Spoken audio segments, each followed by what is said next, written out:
Eu tava chegando em casa, saudações, quando minha mãe me mandou uma mensagem que tinha chegado uma encomenda pra mim. Provavelmente é a tela protetora, né, tela de vidro, e a capa pro meu celular. Ok, podia esperar para amanhã. Se ela também não tivesse dito que estava amassando um pão de queijo. Falei, opa! Amassar um pão de queijo. Isso quer dizer que chegar lá, provavelmente vai ter pão de queijo quentinho. Então é claro, eu tô indo atrás da minha capinha, mas também, né, do preço. Então vamos lá.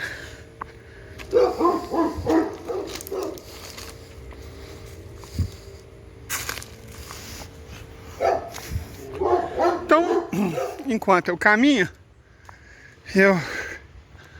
hoje não tive um dia 100% saudável, para dizer. Na verdade foi um dia bem pouco, que tem umas coisas, não vamos entrar nesse mérito.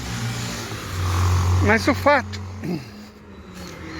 é que no vídeo anterior nós falamos sobre a Turquia. Nesse, eu quero falar um pouco mais sobre o Irã. Por que o Irã? O Irã é a maior potência industrial do Oriente Médio. Não é a maior potência econômica. A maior potência econômica é a Turquia, com 3,5 trilhões de dólares, o dobro da economia iraniana, apesar de ter mais ou menos a mesma população. A Turquia é a 11ª nação mais rica do mundo, inclusive ultrapassou a Itália, Espanha, Coreia do Sul, Canadá, certo? A Turquia tem que ser levada a sério. Segunda economia do Oriente Médio, com um PIB na faixa de 2 trilhões e 300 bilhões de dólares, o que é muita coisa, é o Reino da Arábia Saudita, né? Que é um país complicado, mas, né? E aí a terceira economia do Oriente Médio, um PIB na faixa de 1 trilhão e 800 bilhões de dólares, é exatamente o Irã, que é mais rico do que o outro país com um PIB superior a 1 trilhão de dólares, que é o Egito, fica na faixa de 1 trilhão e 700 bilhões. Então, entendendo que o Irã é a terceira economia do Oriente Médio, a gente também tem que compreender que ele é a maior economia industrial do Oriente Médio, certo? Apesar do PIB ser a metade do da Turquia, indiscutivelmente o Irã é uma potência industrial muito maior do que a Turquia, entre outras coisas porque é o 6º país do mundo com maior quantidade de engenheiros. O Irã forma por ano 237 mil engenheiros. O Brasil, para vocês terem uma ideia, desconsiderando agrônomo, que é engenheiro aqui, mas no resto do mundo não, o Brasil forma 20 mil engenheiros por ano, 10 vezes menos do que o Irã. Lembrando que o Irã tem 40% da população brasileira. Então um país com 40% da população brasileira forma por ano 10 vezes mais engenheiros, na verdade 11 vezes tecnicamente, mais engenheiros que o Brasil. Por isso ela é uma potência industrial. Toda potência industrial tem que ser também uma potência científica e, claro, uma potência de engenharia. E isso o Irã é. Então, o que o Irã faz importa, sobretudo no Oriente Médio. O Irã tem tecnologia e capacidade industrial para produzir mísseis hipersônicos. Nisso, ele é apenas o 4º país do mundo a conseguir fazer isso. Você tem a Rússia, cujos mísseis hipersônicos são de uma natureza 1 grau acima do restante, certo? É outro nível, uma Vanguard é uma arma de outro nível, totalmente outro nível. Um Zircon é uma arma de outro nível. Mas uma coisa parecida com o Kinjal rola, sabe? Uma coisa parecida com o Kinjal a China produz, a Coreia do Norte produz e, na verdade, a Coreia do Norte produz algo parecido com o Sarmat, RS-27M Sarmat. E o Irã, ao que tudo indica, também produz uma coisa parecida com o Kinjal. certo? Não necessariamente igual o Kinjal, mas também não igual ao tipo Sarmat da Coreia do Norte. O objetivo da Coreia do Norte é estratégico, ela precisa de um míssil hipersônico intercontinental capaz de atingir seu maior inimigo para fins de dissuasão. Um míssil tipo Kinjal serve para o Irã porque o maior inimigo do Irã não está tão longe assim, certo? O importante é que esse inimigo esteja na alça de tiro. E é exatamente o que acontece. Os mísseis hipersônicos iranianos têm capacidade para chegar na entidade sionista, caso isso seja necessário. E tudo indica que em breve vai ser. Certo? Uma cama de gato está sendo preparada contra a entidade. E uma guerra total no Oriente Médio provavelmente vai acontecer o ano que vem já. Está todo mundo se preparando para isso, inclusive os Estados Unidos, abandonando o barco e deixando Israel sozinho, né? Então, a República Islâmica do Irã tem capacidade tecnológica, capacidade de engenharia, capacidade industrial.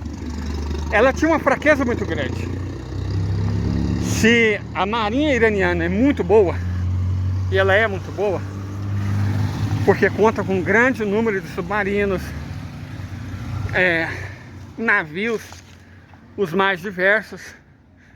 Se o exército iraniano, as forças armadas, né, não só o exército, a guarda revolucionária é muito boa, a aeronáutica é uma fraqueza do país, certo? É uma fraqueza, quer dizer, o Irã tem uma artilharia muito decente, mísseis, drones kamikazes, muito bom. Não esqueçamos dos drones kamikazes.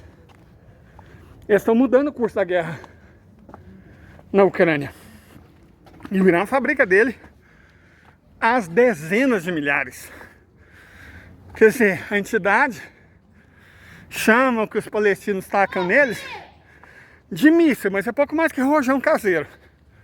Agora, os drones kamikazes iranianos são mísseis de verdade. E são rápidos, poderosos e muito difíceis de serem abatidos. Então,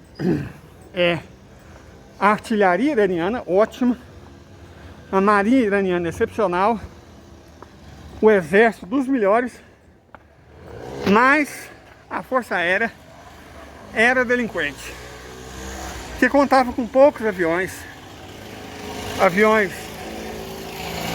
de terceira geração.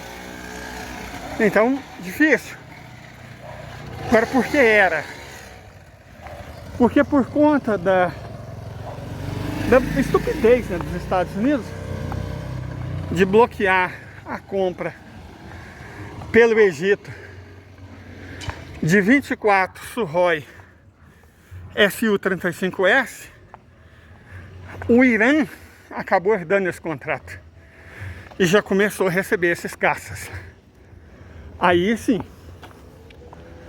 com 24 caças Sukhoi Su-35S e uma versão de exportação do R-37M, provavelmente o R-37 antes da versão M, o Irã passa a ter condição de enfrentar os F-35 da entidade.